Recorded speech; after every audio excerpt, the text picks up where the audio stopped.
진행하도록 하겠습니다. 일단은 처음부터 좀 설명을 드릴게요, 여러분들. 자, 이 환율 리스크 관리 또는 이제 이렇게도 부르려나요? 환헤지, 환헤지라고 부를 수도 있고, 뭐 여러 가지 명칭이 있겠지만 다 비슷한 맥락입니다. 조금만 글자 크기 올릴까요? 이거 설명드리고, 이 방법외로, 그러니까 리프사가 외환시장과 동일하게 가져간다고 했잖아요. 그러니까 지금은 환 얘기가 나오니까 사실 외환시장에서의 이 환율 변동에 따른 리스크 관리를 어떻게 하는지를 설명드릴 건데, 아까 말씀드린 것처럼 리프사가 XRP를 똑같이 외환시장에 있는 법정화폐들과 동일한 구조를 가져가려고 한다고 말씀을 드렸잖아요. 그래서 말씀드린 것처럼 XRP를 이제 홀딩하려는, 직접 보유하려는 금융기관들한테 이 환율 리스크 관리, 환해지 할 때 이제 파생 상품 같은 거 이용하는데, 지금 요걸 실제 금융에서 쓰는 방법을 간단히 설명드리면서 왜 XRP 보유하는 금융기관들한테 파생 상품이 필요한지 이렇게 연결해서 설명을 드릴게요.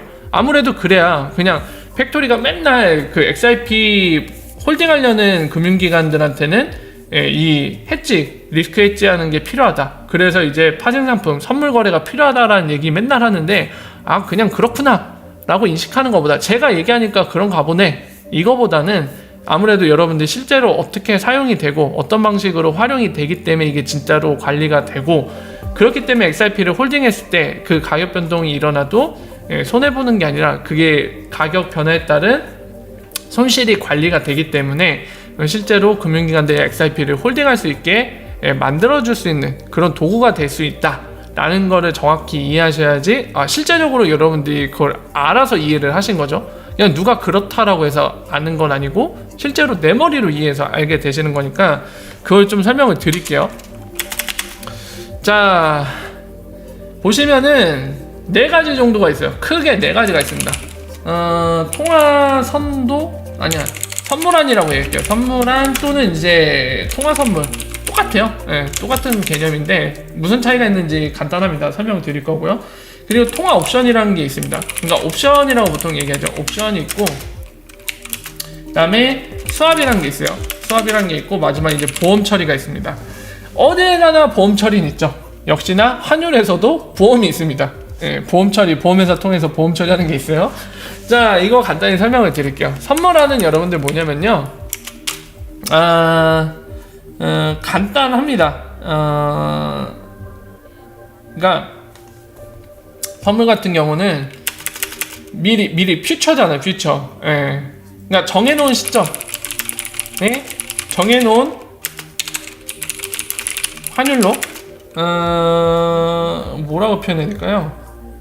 외화를 매수매도, 이렇게 하는 걸로 보시면 됩니다. 그리고 이게 보통 우리 그 CME 같은 그룹에 가면요, 예를 들면은 CME, 뭐 비트코인 선물 이런 거 있죠. 그 날짜가 나 있잖아요. 세르먼트 날짜가 나 있잖아요. 그때 이제 정산을 하는 거죠. 이행 의무가 있는 거죠. 어떻게 보면 이행 의무? 그러니까 정산 의무? 이런 식으로 표현해야 될까요? 이런 것과 동의를 합니다. 그래서 예를 들면은 이게 좀 와닿지 않으실 텐데 이렇게 가능해요. 예를 하나 드릴게요, 제가. 예를 들면 여러분들 이해하기 쉬우니까 이 방식으로 어떻게 관리를 할 수 있는지 말씀을 드릴게요. 참고로 선물하는 그겁니다. 그냥 장외거래로 생각하시면 돼요. 그리고 통화선물이라는 거는 CME 같은 요런 데서 거래소에서 하는 거, 이거는 거래소 말고 장외거래로 하는 경우에 이거, 그리고 거래소에서 하는 CME 같은 데서 하는 거를 통화선물. 그러니까 성질은 똑같은데 오픈마켓에서 하느냐 아니면 OTC로 하느냐 그 차이일 뿐이에요. 자, 그래서 이 방법 갖다가 실제로 어떤 식으로 관리하는지 제가 말씀을 드릴게요. 자, 예를 듭시다. 수출입 기업이 있는데 대금을 지불해야 돼요, 달러로. 그러면은 어떻게 되죠, 여러분? 달러로 지불을 해야 돼요. 근데 뭐라고 해야 될까요? 달러로 지불하는데 어떤 상황을 드는 게 좋을까요? 지불 말고 그걸로 해볼까요? 지불 말고 받는 걸로 하죠. 받는 게 여러분들한테 이해가 더 빠를 것 같네요. 받는 걸로 합시다. 수출기업이 한 달 뒤에 달러로 대금을 받기로 했어요. 자, 여러분 이럴 때 어떻게 되나요? 물건은 지금 팔았는데 한 달 뒤에 환율이 어떻게 될지 모르잖아요. 그러니까 한 달 뒤에 받아요. 근데 여러분들 만약에 여러분들이 기업을 운영하는 사장이라고 생각을 해보세요. 또는 이제 재무 관리자라고 생각을 해보세요. 돈을 벌었어. 우리가 지금 물건을 팔아서 돈을 벌었는데 대금은 한 달 뒤에 받는데, 이제 은행들 통해서 신용장 통해서 이제 한 달 뒤에 달러로 받을 건데 우리가 수입이 어떻게 될지 모르잖아요. 한 달 뒤에 환율이 변동하니까. 그럼 여러분들 어떻게 하시겠습니까? 그냥 운에 맡기시겠습니까? 실제로 돈을 우리가 덜 벌게 될 수도 있고, 환율이 떨어지면. 반대로 올라가면은 돈을 더, 우리나라, 그러니까 이거 좀 말이 모호한데, 그러니까 뭐라고 표현해야 될까요? 그러니까 원화 가치가 떨어지면은, 이거 계약에 따라 다르겠다, 이렇게 표현하면 안 되겠다. 어쨌든 이제 경우에 따라 말을 표현하는 기준에 따라 좀 말이 모호해질 수도 있는데, 어쨌든 간에 환율 가치는 변동하잖아요. 그러니까 막 오늘날에 이제 계약을 했는데 그냥 달러로 기준을 잡았어요. 우리가 예를 들어서 이렇게 얘기해 봅시다. 1000달러를 받기로 했습니다. 대금으로. 그죠? 근데 만약에 이 원화 가치가 떨어져 갖고 한 달 뒤에 오늘날, 그러니까 예를 들어 이 기준으로 이렇게 약속을 해놓고 오늘날 1000원이 1달러예요. 근데 한 달 뒤에 900원이 1달러 됐어. 그러면 어떻게 된 거예요? 지금? 어떻게 된 겁니까? 손해본 거잖아요. 그죠? 우리나라 기업인데 완전 손해본 거잖아요. 그죠? 그러니까 원화가 달러 대비 강세가 돼갖고 손해본 거잖아요. 근데 만약에 보세요. 다른 예로 오늘날 1000원이 1달러였는데 근데 1500원이 됐어요. 한 달 뒤에. 그러면 완전 이득 본 거죠. 오히려 벌 돈이 50만원 늘어났죠. 여러분들. 그죠? 이렇게 달라질 수가 있는데, 기업은 또는 금융기관도 마찬가지예요. 금융기관도 어떻게 큰 의미에서 보면 기업이기 때문에 이거를 운에 맡길 수 없습니다. 절대로. 얘네가 이 사업만 하는 게 아니잖아요. 다른 사업들도 하면서 회사의 자금력이나 이런 것도 관리를 해야 되기 때문에 절대로 운에 맡길 수 없습니다. 컨트롤이 돼야 돼요. 본인들이 컨트롤할 수 있는 상황에서 이 자금들이 움직여야 되거든요. 그러니까 이 변동성에 도박을 걸 수가 없습니다. 기업은 뭐 여유가 넘치는 기업이면 한 번쯤은 도박에 걸 수 있지만, 그러느니 이거를 정확하게 관리해서 본인들이 원하는 목표 달성이나 본인이 원하는 재무 운영에 이제 도움을 주지, 명확하게 하는 게, 되게 투명하게 하는 게 좋거든요. 모든 걸 불명확하게 진행하면 오히려 회사 운영이 어렵습니다. 그러니까 명확하게 하길 원하는데, 이런 경우에는 어떻게 하면 될까요? 어떻게 하면 될까요? 변동을. 자, 이런 경우에는 지금 얘기한 선물아니나 통화선물 이용하는데 이런 식으로 이용합니다. 다음 달에 1000달러 받을 거면은 선물에서 1000달러를 매도해요. 매도하면은 썸이 합계가 플러스 0에 수렴할 수 있습니다. 이해가 되시나요? 자, 보세요. 똑같은 예를 갖다 붙여 놓을게요. 지금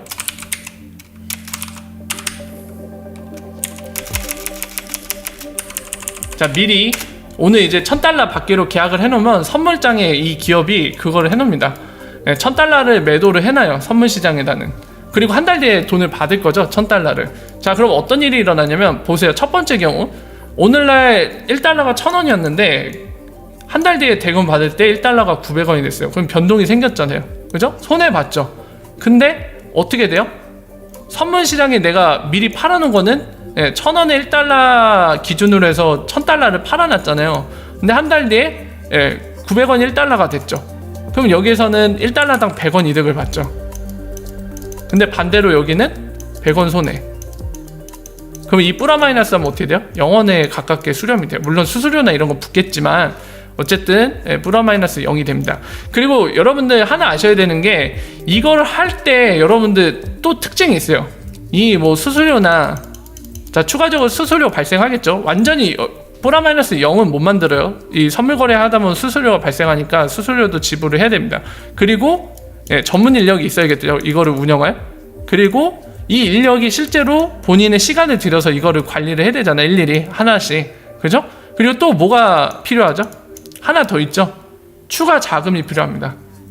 선물시장에서 거래할 때 공짜로 거래해주나요? 외상으로? 아니죠. 여기도 자금이 어느 정도 묶여야 되죠. 네. 이 세 가지가 최소한 소모가 돼요. 그죠? 이거 되게 크죠?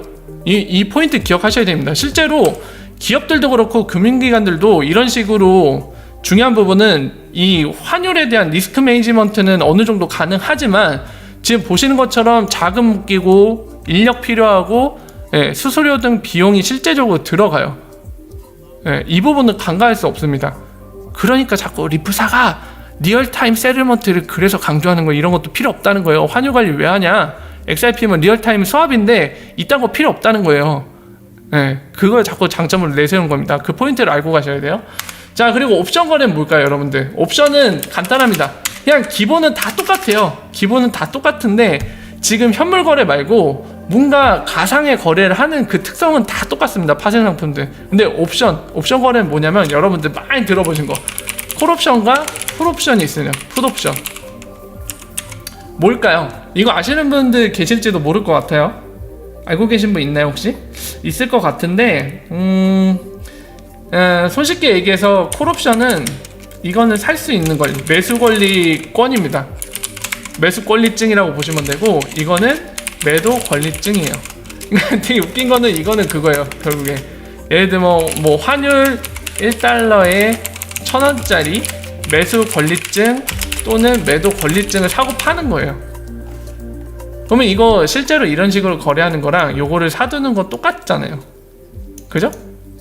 그러니까 예를 들까요? 똑같이 예를 들어봅시다. 똑같아요. 결국에 형태만 다르지 결국엔 똑같습니다. 옵션을 통한 이제 리스크 관리도. 자, 한 달 뒤에 달러 대금을 받기로 했어요. 1,000달러라고 똑같이 해봅시다. 이거 너무 오늘 어려운 내용 가나? 여러분들 재미없을 수도 있겠네요. 재미없어도 이걸 알면은 리프사 비즈니스 이해하시는 데 도움이 되니까 그래도 설명을 드릴게요. 꿋꿋하게 설명을 드리겠습니다. 자, 똑같이 1,000달러 받기로 했을 때 여러분들 어떻게 하실 건가요? 이 옵션이라는 파생 상품으로 관리를 한다. 환율을 어떻게 하면 될까요? 정답을 얘기해 보세요. 정답을 얘기해 보세요. 자, 정답 어떻게 하면 되나요? 어떻게 하면 되죠? 정답을 얘기해 주세요.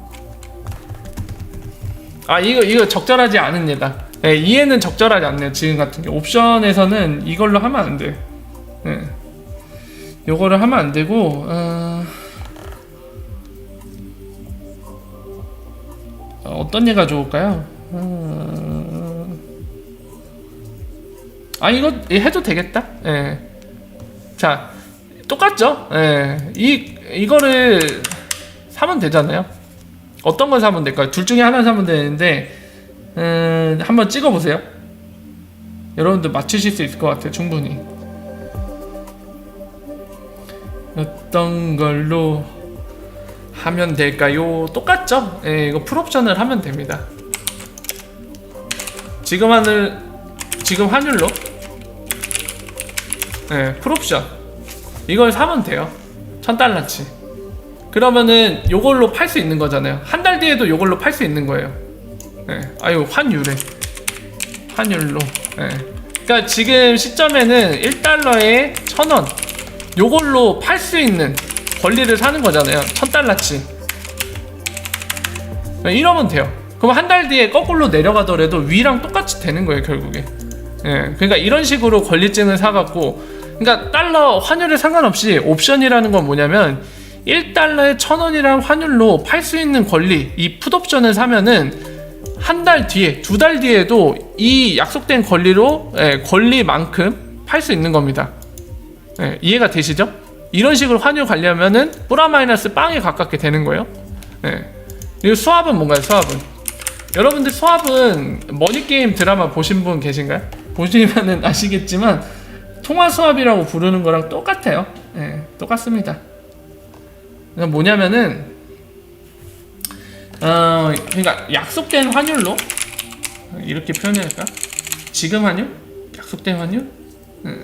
그러니까 서로 약속된 환율이라고 하죠. 약속된 환율로 예, 서로 통화를 교환하고, 그러니까 두 가지가 있어야겠죠. 예, 교환하고 나서 약속된 기간이 됐을 때, 기한이 마감됐을 때 이렇게 표현할까요? 다시 재교환하는 거예요. 이렇게 보시면 됩니다. 그러니까 이 예를 들게요. 예를 들면은 만약에 그 실제로 하고 있어요. 국제 간의 통화 사업이라고 해갖고 뭐 예를 들면 미국과 한국 간 통화 사업을 체결한다. 그러면은 이제 뭐 달러 대 원화. 네. 뭐 환율은 예를 들면은 1달러에 1,000원이라고 할게요. 그냥 1,000원으로 해서 지금 한 뭐 1억 원치를 수합해요. 하고 약속된 기한을 뭐 1년 뒤로 잡는다. 1년 뒤로 잡으면은 수합한 만큼을 다시 1년 뒤에 재교환을 하는 겁니다. 그러면은 여러분들 이걸로 어떻게 환율을 관리할 수 있을까요? 이걸로 통화 사업을 어떻게 관리할 수 있을까요? 어떻게 가능하겠습니까, 여러분들? 이런 경우는 두 개가 필요해요. 두 개. 케이주달님 월화 어서오세요. 반갑습니다. 자, 이거는 두 가지가 필요합니다, 여러분들. 그러니까 예를 들면은 기업이 지금 현재 대금을 뭐 달러로 지불하고, 이 달러 표시 어디 있어? 달러로 지불하고 1개월 뒤에 수출해서 달러로 대금을 받을 게 있다고 가정해 봅시다.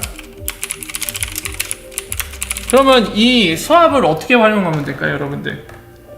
어떻게 하면 될까요? 그러면 이 수합을 어떻게 활용하면 되냐면은 지금 현재 대금을 달러로 지불할 거잖아요. 그러면 지금 환율로 어떻게 하면 돼요? 원화로 달러 교환하는 수합을 체결하면 되죠. 하고 이 마감 기한을 1개월 뒤로 해서 재교환. 이런 식으로 환율로 했어 또. 이런 식으로 하면은 관리가 되겠죠. 약간 수합은 여러분들 좀 어려우실 수도 있을 거예요. 사실 위에 두 개 옵션과 선물 안에 약간 응용 버전이거든요.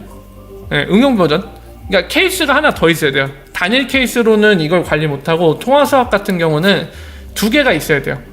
그러니까 서로 다른 통화끼리에 예정되어 있는 그게 있을 때 이 수합을 거꾸로 이용을 해서 그 두 개 케이스를 연계시켜갖고 환율을 관리하는 케이스거든요. 그래서 이런 식으로 하면은 맞아요. 캐나다 국가 간의 통화 수합하는 것도 이런 의미를 갖고 있습니다. 서로 그 나라끼리에 약간 환율 같은 거를 안정화시키기 위한 그런 것도 있어요.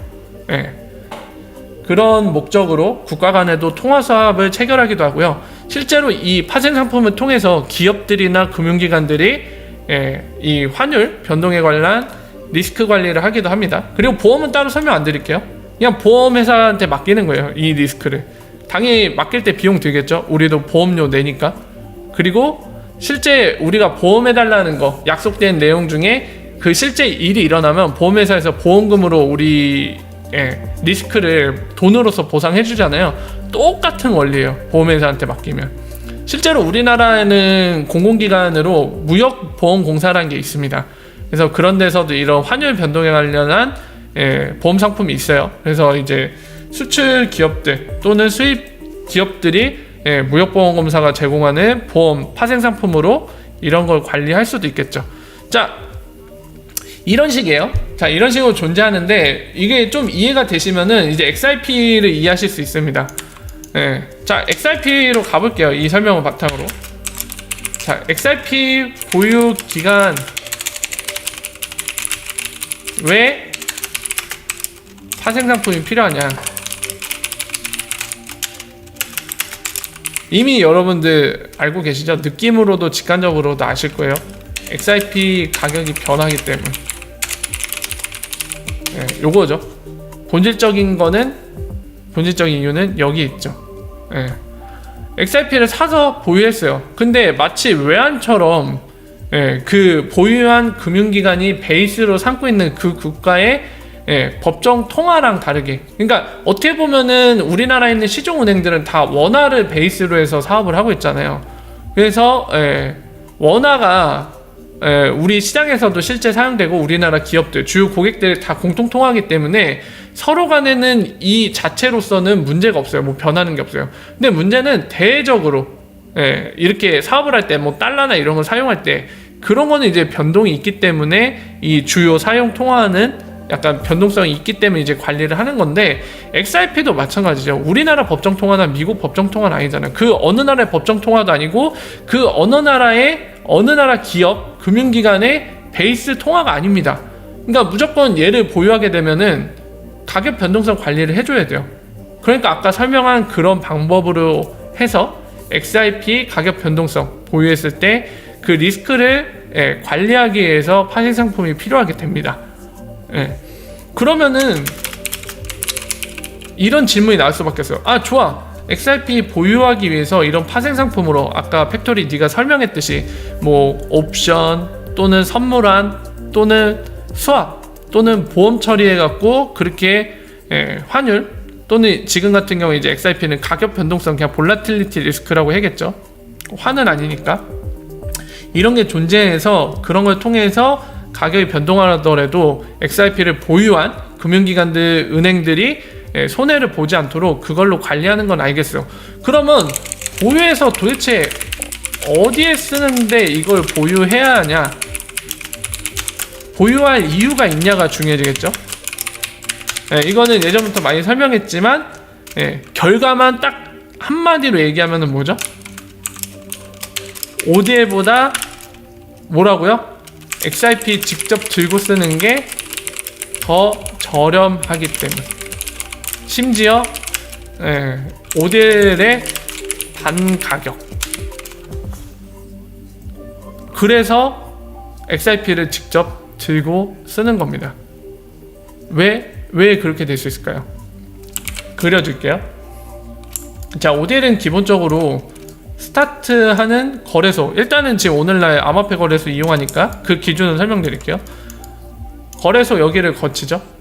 예를 들어서 달러로 출발해서 우리가 제일 알기 쉬운 설명 통화는 항상 요거죠. 달러, 멕시코 페소죠.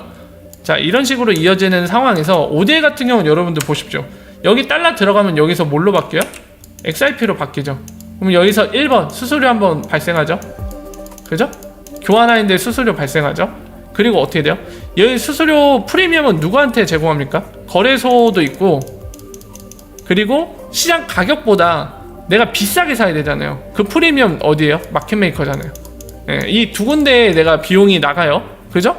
그래서 여기 건너뛰는데 여기는 블록체인에서 하는 거라 우리가 알고 있는 12드랍, 보통 12드랍 되죠? 이거는 100분의 1단위이기 때문에 거의 없는 거나 다름없어요. 0.000 몇 원이에요. 의미가 없죠. 그래서 없는 걸로 치겠습니다. 그리고 B 거래소 와서 또 어떻게 들어요? 수수료가 멕시코 페소로 바뀌면서 XRP가 어떻게 되죠? 거래소 수수료 플러스 마켓메이커 프리미엄 제공되잖아요. 그러니까 이렇게 크게는 두 번이 날아가요. 그죠? 근데 XRP를 직접 보유하고 있으면 어떻게 돼요? 요 단계가 사라지잖아요. 요거 하나가 사라져요. 그래서 제가 그 비용이 반 가격이라고 하는 거예요.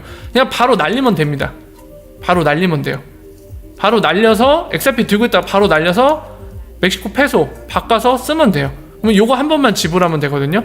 그러니까 ODL이 기존 금융기관 사용 방식보다 어떻다고요? 거의 그 실제 계산치로 파일럿 테스트에서 머니그램 파일럿 테스트에서 그 계산치 나왔죠. 70% 저렴하다고 기존 방식보다. 그럼에도 불구하고 그거의 절반 비용이에요. 또 ODL이 지금 보신 것처럼 크게 비용 들어간 거 요건데 이게 하나가 날라가요. 저렴한 ODL보다 반 가격. 이게 직접 홀드해서 쓰는 거. 그 이유는 여기 있는 겁니다. 그러면 이제 궁금하신 분들은 아니 그건 좋은데 그러면은 지금 같은 경우는 XRP를 시장 가격에 사서 구매하고 있을 때만 저게 유효하지 않느냐, 이 질문이 나올 수 있거든요. 이거 당연한 합리적인 질문입니다. 전제가 이거예요. XRP를 시장 가격에 사서 구매하고 있을 때만 되죠. 만약에 뭐 1개월 전에 산 거, 가격이 뭔지 모르겠지만 지금 가격 다를 가능성이 크죠. 1개월 전에 산 거를 저렇게 쓸 수 없지 않느냐, 이런 얘기가 나오실 수 있죠. 그죠? 네. 그래서 뭐가 필요한 겁니까, 여러분들? 뭐가 필요하죠? 가격이 변하잖아요. 1개월 전에 산 거. 뭐가 필요해요, 뭐가? 아까 설명한 거.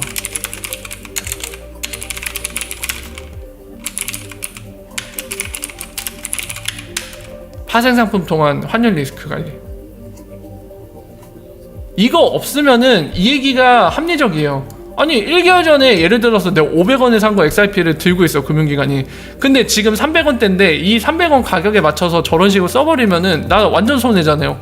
500원에 산 XRP를 300원에 그 멕시코 페소에 해당하는 그 가격으로 변동해서 바꾸면 완전 손해죠. 한 적어도 대충 계산해도 40%는 손해잖아요. 그죠? 총 변경하려는 그 개수에 40%는 손해가 납니다. 가격이 떨어졌기 때문에. 예. 이 얘기가 맞는데 그렇기 때문에 저게 필요한 겁니다. 요거 파생상품으로 관리하는 거. 가격 변화 상관없이 들고 있다가 쓸 수 있는 거예요. 본인이 쓰고 싶을 때. 이해되시죠? 예. 이렇기 때문에 리프사가 얘기를 하는 겁니다. 이게 필요하다고. 이런 식으로 썼을 때 금융기관들이 XRP 직접 홀딩해서 쓰게 되면은 오딜보다 더 저렴하게 쓸 수 있으니까 충분히 동기부여는 된다는 거예요. 근데 얘네가 이거를 쓰려면 동기부여는 되는데 이 가격 변동성 리스크 관리하려면 파생상품이 있어야 된다는 거예요. 이런 일이 발생하지 않게.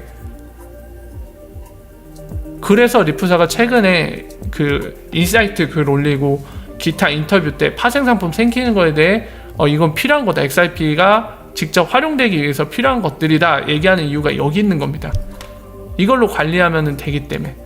그리고 이런 식의 세계가 펼쳐지고 나서 최종으로 리프사가 원하는 거는 XRP를 들고 뭐 막 이렇게 바꾸거나 또는 달러로 바꾸거나 이게 아니라 이제 금융기관들끼리, 중앙은행이나 시중은행들끼리 그냥 XRP 대 XRP 교환하는 게 최종 목표예요. 최종 목표. 대부분의 금융기관들이 XRP를 들고 있고 심지어 중앙은행까지도 재무제표상에 XRP를 자산으로 잡고 통화로 잡고 들고 있다. 기업들도 심지어 들고 있다. 그러면 XRP, 만약에 제가 지금 예시를 드는 건데 기업까지도 XRP를 자산으로 들고 있고 통화로서 들고 있고 중앙은행이고 뭐고 간에 금융기관들, 그러니까 금융에 관련된 모든 회사나 기관들이 XRP를 통화로서 갖고 있는 그런 시점이 온다. 그러면 성공한 겁니다. 대박 성공한 거예요. 왜? 뭐가 되냐면은 그렇게 다 들고 있다는 얘기는 XRP를 뭘로 쓸 수 있다? 두 가지 특성을 갖고 있다는 얘기입니다. 미디엄 오브 익스체인지, 교환 수단, 그리고 보편적 수용성을 갖고 있다는 거예요. 그럼 뭐가 가능해지냐면은 지금 XRP 예를 들어 달러 그 가격이 페어 가격이 존재할 거 아니에요. 그죠? 그럼 뭐가 되냐면은 자 보세요. 최종 성공했을 때 이게 됩니다. 그냥 XRP 주고받는 게 돼버려요. 그냥 A라는 금융기관이 있고 B라는 금융기관이 있어요. 근데 기업 대금을 처리하느라 A은행이 한 100만 달러를 줘야 되나요? B라는 은행한테. 근데 B라는 은행은 원화를 쓰는 은행이에요. 근데 상관없어요. 자, 계산 들어갑니다.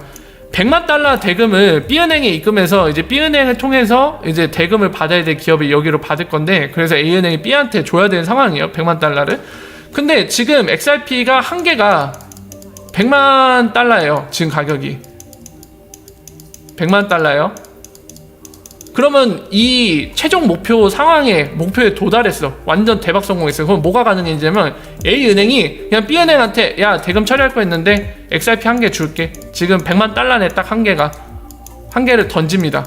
그러면 세틀먼트 어떻게 돼요? 끝나요. 3초면 끝났어. 심지어 수수료는 아까 직접 홀딩해서 법정화폐로 교환하면 결국에 변환할 때 마켓메이커의 수수료 뭐 이런 것들 제공해야 되잖아요. 근데 지금 같은 경우는 어때요? 그냥 XRP 그 가치대로 던져버리는 거잖아요. 그러면 12드람만 소모하고 끝난 거예요. 아무것도 비용도 안 들고 3초 만에 끝났어요. 그냥 블록체인 내에서는 계정 이동은 몇 초 걸려요? 3초. 대충 3초 걸리잖아요. 끝! 그리고 B은행이 이 100만 달러치의 XRP를 받았고 그게 통화로 전 시장에서 인지가 되기 때문에 내가 그 한 개 XRP를 다른 데다 갖다 줘도 100만 달러치로 인정이 된단 말이에요.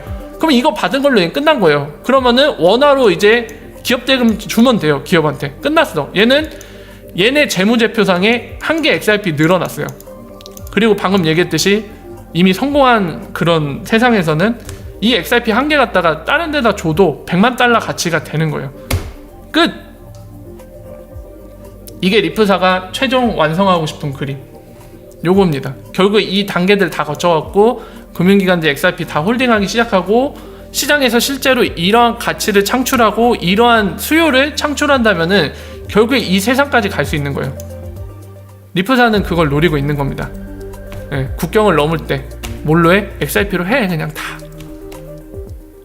이걸 노리고 있는 거예요. 이 상황이 펼쳐지면은 XRP는 대박 성공하는 겁니다. 왜냐면은 여러분들 생각을 해보세요.